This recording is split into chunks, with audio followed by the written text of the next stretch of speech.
And welcome to the Fun Astrology and Merriman Market Analyst Saturday Financial Podcast. I'm Thomas Miller. Thanks for joining us. Every week when it's published, we read the free weekly newsletter from Ray Merriman that is published on MMAcycles.com. Ray, of course, one of the pioneers of financial astrology. I have to admit, this whole week I've been thinking, wonder what Ray's thoughts are right now. Well, we're about to find out. This is the newsletter written for the week of March 17th. Before we look ahead, we do a review. Here's an article from Friday's CNBC.com. Consumer sentiment took another hit in March as worries intensified over inflation and a slumping stock market, according to the University of Michigan's latest sentiment survey released on Friday. The survey posted a mid-month reading of 57.9, which represents a 10.5% decline from February, and was below the Dow Jones consensus estimate for 63.2. The reading was 27.1% below a year ago and was the lowest since November 2022. Though the measure is often prone to disparities between parties, survey officials said sentiment slumped across partisan lines along with virtually all demographics. End quote. Now, Ray's week-long anticipated comments. It was another wild and wacky week for global stock indices. It was also a week that clearly illustrated the importance of geocosmic signatures as a valuable market timing indicator for trend reversals.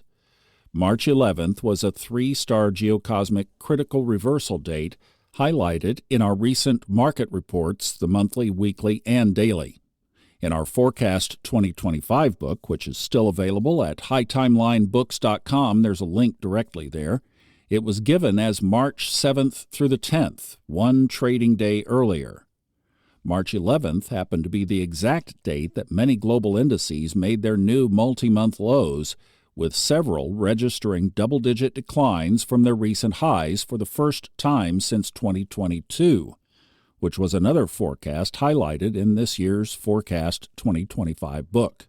In Europe, the major indices we track made important weekly lows on March 11th, down somewhat sharply from all-time highs made on March 3rd through the 6th, right after Venus turned retrograde on Sunday, March 7th.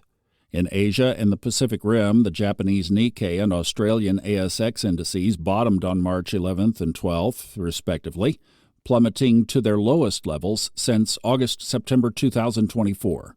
India's Nifty index had already done the same the prior week when it fell to its lowest level since June 2024. The story was different in China and Hong Kong, where the Shanghai Composite rallied to its highest mark since early December, and the Hang Seng soared to its highest price in 3 years during the previous week. The Hang Seng paused last week but did not turn bearish. What does that say about the shift of economic power in the world? In the U.S., the Nasdaq dropped to its lowest level since September 11th last week on March 11th. The Dow Jones Industrial Average and S&P did the same 2 days later. Brazil's Bovespa staged a powerful rally on Friday after making a multi-week double bottom low on March 7th and 11th.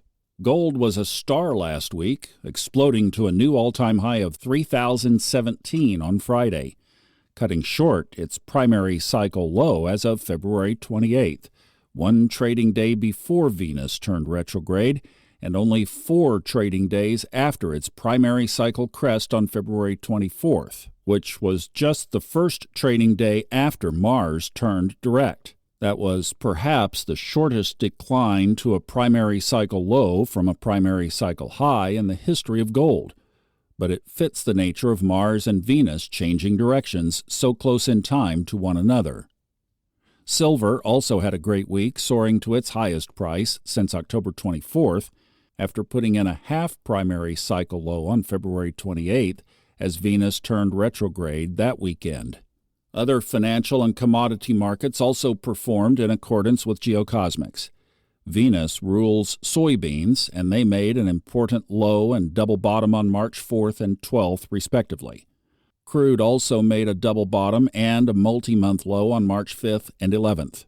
Bitcoin also dropped to its lowest levels in 6 months on March 11th, while Ethereum bottomed on the same day, but at its lowest level going back to October 2023.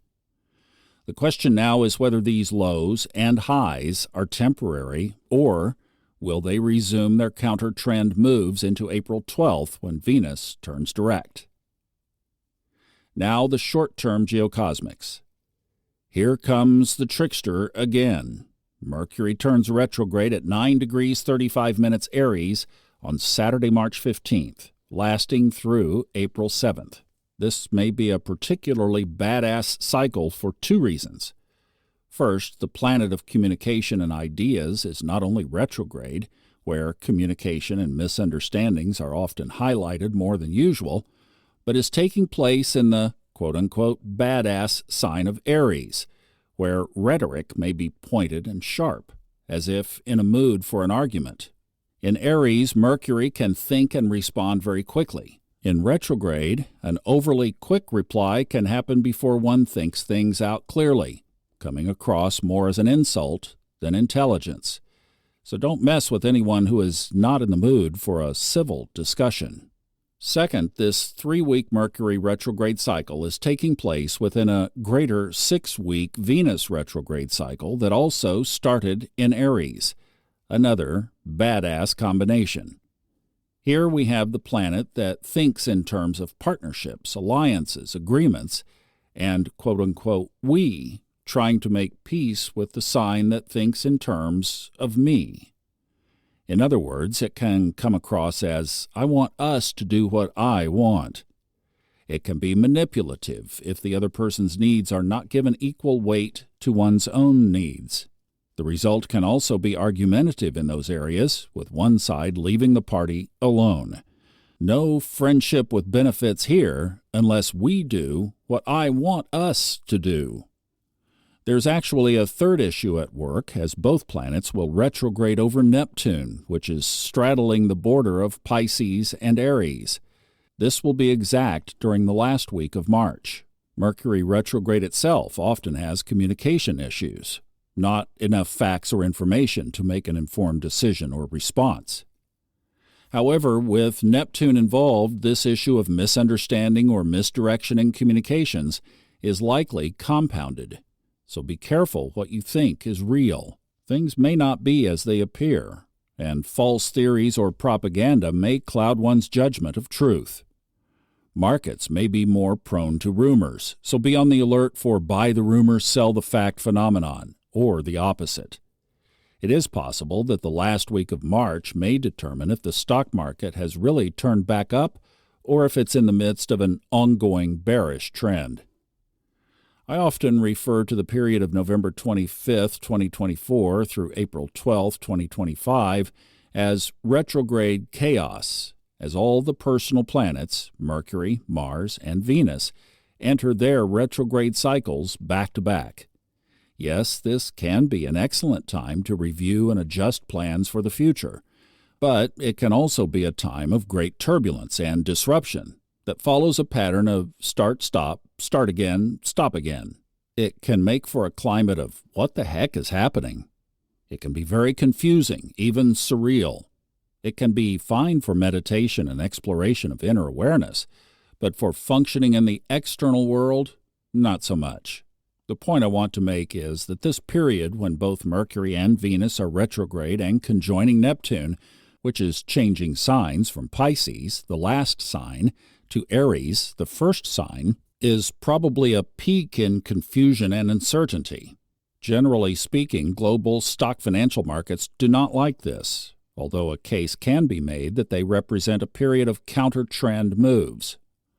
We note that many market cycles are more prone to distortions during this overlap period as well, say late February through mid-April, where cycles and early contraction or later expansion than the norm, 80% of historical cases.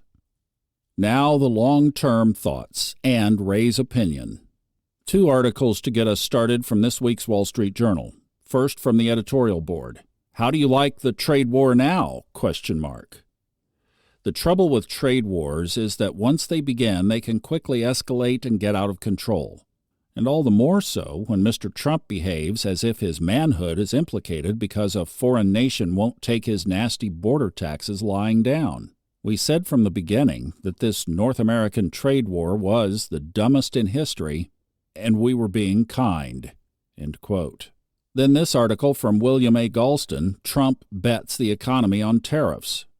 Tariffs are import taxes paid in the importing nation.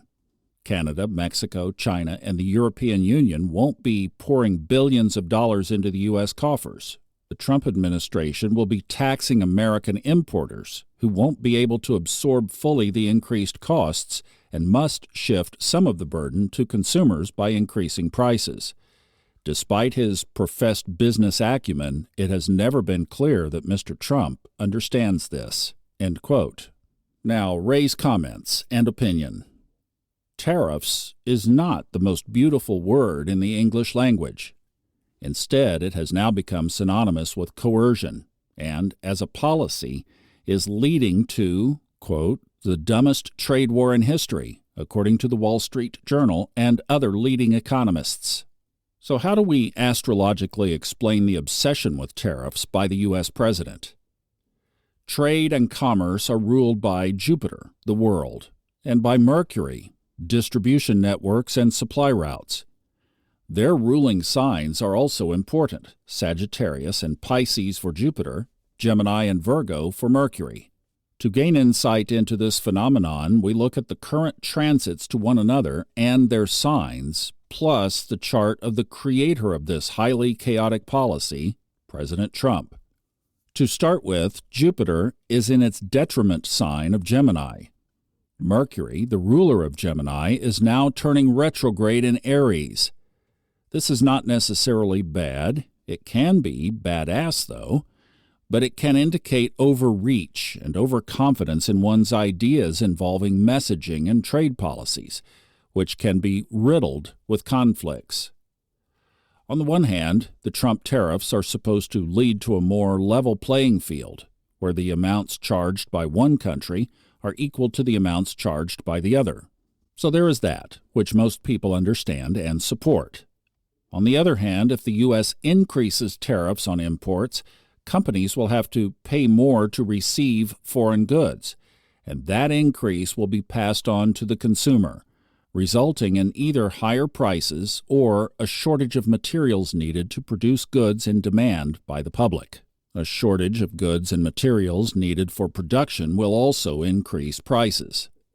Although the quote-unquote purpose of tariffs is said to protect American manufacturing, the result may actually lead to a slowdown in the economy and hence layoffs and rising unemployment as consumers pare back their purchases. The stock market sees this and does not like what it sees on the horizon. Mr. Trump and his followers apparently do not give any weight to this possibility. They think he's a genius, the smartest man in the room. Perhaps this is due to his sun in Gemini, intelligence, conjunct Uranus, off the charts, a bent toward arrogance, but could either be incredibly brilliant or wacko, or both, depending on the day. Plus, he is born under a lunar eclipse, with the moon in the confident or overreaching sign of Sagittarius, of never enough or always too much. It's not a combination leading itself to consistency and common sense, despite claims to the contrary. Going back to the astrology of current transits, we note that the cosmos is fast approaching the most important aspect of the year in mid-June, when Jupiter, of expansion and exaggeration, will square, challenging, Saturn and Neptune. Conflict between reality and truth versus wishful thinking and propaganda.